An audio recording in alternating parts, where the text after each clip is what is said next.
on wet. Never rains. Yeah, right. Okay, Coach, I guess I'll just ask the first question. Why don't you just start us out on how this all came about?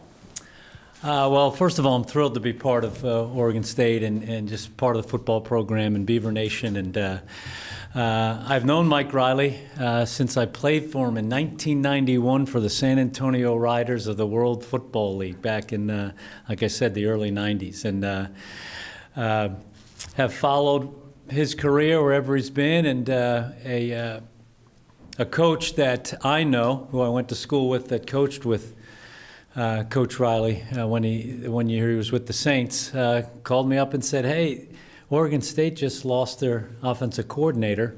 You would love working with Coach Riley. Can I give him a call?" And I said, "Sure, that would be great." And he did. And then soon after, Mike called me and asked me to come out for an interview, and here I am.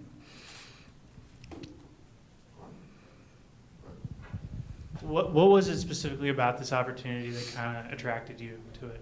Well, first of all, the success of the program, and Mike Riley, the leader of the program, just his football knowledge. He's a wonderful person. He runs a great program. The players that you have here, the pro offense that you have, the quarterbacks that you've developed, and really at Oregon State, if you really look at the recent history, the players that have played well at Oregon State have all gone into the NFL and done a great job, regardless of position. Look at the quarterback history, the receiver history, the running back history. So not only are you successful at the college level, but the program shows that you're developing players for the next level and to play really well in the NFL. Coach, have you been able to really get into the roster and kind of evaluate the talent that's on the team right now? We're in process of doing that. Haven't completed it, but I'm excited about the guys. Obviously, I've met Sean Mannion, and he's a wonderful player and a super person, and we've been able to watch some tape together and go through some things. But we're early on in the process, and there's some good players. I'm excited about the running backs, the tight ends, some good young linemen, and really there's talent at all the positions. So I'm excited to get to know the guys and start working with them this spring.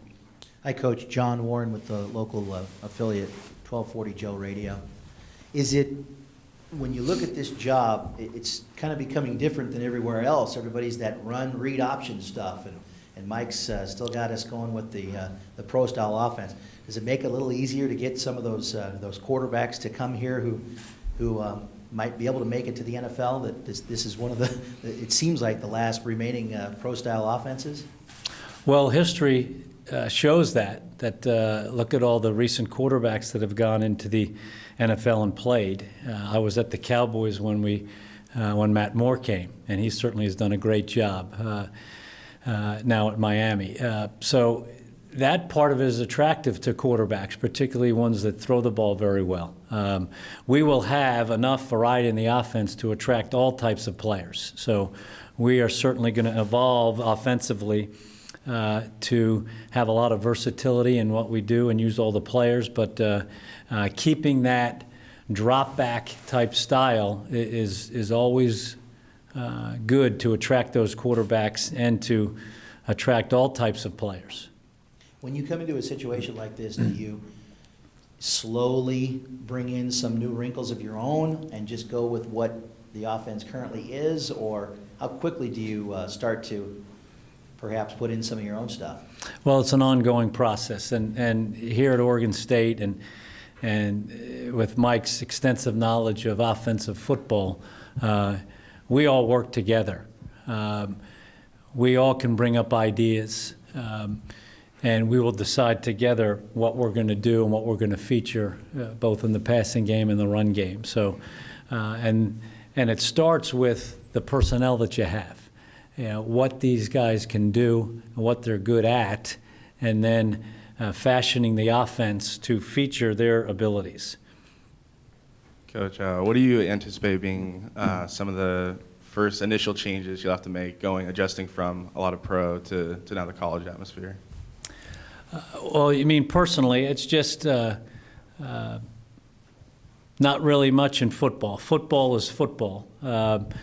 As I alluded to before, it is more of a pro-style offense, more than I'm used to in my years in the NFL. So there really won't be much of an adjustment. The players here, like I've said, there's some guys in this program that are going to eventually become NFL players. So this is major college football, so there's not really a drop-off that much with the elite talent on the team to what I'm used to. So there's really not going to be much of an adjustment that way with regard to scheming or anything like that. But just the obvious things, the season is shorter, things like that. I will be getting used to living in the great Northwest, which I've never done before, so that's part of it, but not really much of an adjustment. And you'll be working with quarterbacks and tight ends, along with being offensive coordinator. So do you know kind of a picture of what all your responsibilities will be initially? Mm-hmm. Well, that pretty much says it. As the offensive coordinator, I'll be involved heavily with the quarterbacks, the passing game, and just overseeing the whole offensive side of the ball. Be a little bit more involved with tight ends because we'll have some younger guys helping with that position as well. And I'm excited about those tight ends to kind of oversee that and to work with the younger guys to implement the techniques and the things that we want to do. In terms of those responsibilities, working with the quarterbacks and the tight ends, was that something that Coach Riley and you talked about initially in the interview process, or did that kind of grow organically into your responsibilities? We talked initially about it. I think in those conversations, just knowing that I have experienced coaching tight ends for 7 years in the league with 2 teams, that I think he just believed that experience that I have doing it at a high level, why wouldn't he allow me to have some input and some responsibility over the position? So we'll work together. We got a lot of guys on the staff that will help out when I'm at different spots with the tight end. So it's not going to be an issue at all, and I won't be spread too thin. How helpful do you think is it having a guy like Mike Cavanaugh, who obviously was considering another destination but chose to come back recently, having him around to lean on at parts? Well, he's a fantastic football coach. I have not known him prior to this, but he's got a great reputation. And from what I've seen of the run game and how the line play, they really play well, and I'm looking forward to working with him. He does a great job with scheme. And the one thing that Coach Cav brings is just a love for football. And we want a lot of guys, whether you're coaches or players, that love football, because that takes care of a lot of things. They love the preparation, they love the grind, the players love the lift if they love football. And you'll hear me say that a lot, and he certainly does love football, and he loves every aspect of it. So I was thrilled that he decided to stay. Coach, will you be doing the play calling? I'm always prepared to do that. That is something that Coach Riley will decide. In the past, I know that job has been split up amongst him and the prior offensive coordinator. So as I told Coach Riley, I'll be 100% prepared to do so, because I always did that. In all the years of coaching football, my mentality was, okay, if the offensive coordinator, God forbid, gets in a car accident and can't call the game, I have to be ready if I'm asked to do that. So that hasn't been decided, but either way, I'll be prepared to do so. What are your initial assessments of Sean Mannion? Fantastic football player. He had a great year last season. He's big, he's smart, he's got a strong arm, he's accurate. He reads defenses well. He understands the offense, and he understands all aspects of it. He knows the checks. He knows the run game.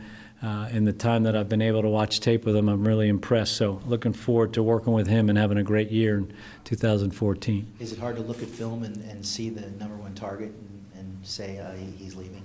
Well, that's the nature of football. That happens. Brandon's really a good football player, and I wish him well in the NFL. He's going to have a bright future. But that's our job as coaches, to know that those good players leave, and then you have to replace them. And I'm excited about the young guys at the wide receiver position that are going to be expected to play next season. How much do you think your experience at the University of Virginia is going to help you through this process? How much are you going to lean on that experience early on? A lot. I had a great experience at UVA. 3 enjoyable years under Coach Groh, and we had a good team. And the team was a lot like, there are a lot of similarities between UVA and Oregon State those 3 years, because we had, coming off of Matt Schaub, so we had a pro-style offense. And we had a good tight end in Heath Miller and some others. We have good tight ends here. We had 2 running backs at Virginia that went into the NFL or had NFL tryouts. The running backs we have here, it pretty easily predict that they will get NFL opportunities. We had good receivers, so the team is in a lot of ways similar personnel-wise. That will certainly cause me to look back on how we did things there, how we constructed some schemes to take advantage of the skill sets of the different players. So certainly a lot I'll pull from that experience to help me here. Have you talked a lot with Mike about recruiting and the areas you might be working and that sort of thing? I have talked to him. Nothing's etched in stone because there have been some changes on the staff. So all the areas will be covered, and I will certainly have them, my areas, and I'll also have recruiting responsibility of the quarterbacks across the nation as well. Coach, when you knew you were going to interview, you didn't know you had gotten the job, but you knew that it was a possibility. What was the first thing you did? Did you try to find as much film on Oregon State as you could, or? Well, what I did is try to get prepared and get to know about the Oregon State program. So the first thing I did is I went on the internet and looked up the program, got familiar with the coaches, and one of the things that I found out that Rod Perry was here, and Rod Perry played for the Cleveland Browns when my dad was coaching for the Browns in the 80s. And I've known Rod a long time, so that brought a smile to my face. And I remember his kids, who are helping here now, running around as well when they were younger. And then shortly after Rod's playing experience ended, he coached with my dad 1 year at Columbia when I was a player. So I have a long history with Rod and have stayed in touch with him and saw him over the years when he was in the NFL. So I have also knew that Bruce Reed was here, who he and I worked together at the Cowboys. So that part of it was nice, and there's always a comfort level when you come to a team and you know a couple guys on the staff. And I knew Coach Benker from the past as well. So, and then I just started to get to know the players. I looked up the stats and looked up different things online. You know, Sean had a great interview online that I had watched and listened to. So you just try to get as much information about the players and the program as you can before you come out here. Have you kept in touch with Mike since you played for him in San Antonio? I did, periodically. I always followed his career. You know, I didn't have his cell phone in all different spots and everything, but when he was at USC, I had worked some guys out there, some receivers, so I got in touch with him again. And then when he went to the San Diego Chargers, he actually tried to hire me as the receiver coach, and timing-wise it didn't work out, but I would have loved to do it.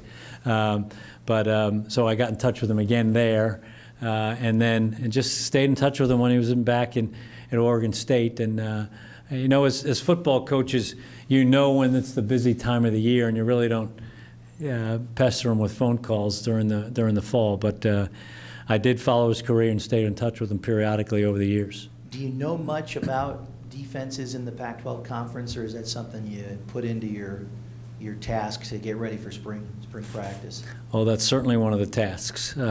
Obviously, I haven't been in the conference, and we'll research the coordinators, what their history is, what their background is, the different styles, people that I know who know them, just all different ways to research. And the best way to research is just study the team and know their players and have an idea of who they are and how they like to feature those guys and make sure that they don't wreck the game. Even though you run a pro-style offense, do you have an opinion about the proposed 10-second rule for offenses for the NCAA coming up this year that may go into effect? I'd have to find out more about it, exactly what it is. I haven't read the rule proposal, but it seems to me that the defense just has to be ready for the quicker tempo, and there should not be a rule. Talking about tight ends, you touched on Oregon State's tight ends, but more specifically, they run a lot of 2 and 3 tight end sets. So what kind of flexibility do you think that can bring to the offense, and what do you look forward to with OSU's group? Well, it causes a lot of problems for the defense, particularly the guys that we have here and the guys that I've had and coached in the past at the Cowboys. And when you have 3 legitimate guys that can go in the game, it causes problems for the defense, because when those big guys go in, they really have to defend the run. And then when you have those guys that can block but also motion or break out of a formation and throw the ball down the field like these guys can catch, now they have to defend the pass from those big people personnel groups. So having that versatility is really going to be something that's going to cause the defense to prepare during the week. Here's another personnel group that we have to defend. So that versatility and variety is crucial to our success. Anything else? Have you gotten the chance to talk to Danny Langsdorf at all about this opportunity, pick his brain at all? I haven't. I don't know Danny, so I haven't done so. Anything else for Coach Garrett? Thank you, Coach. All right. Thanks, fellas. I appreciate it. Thanks, Coach. You got it.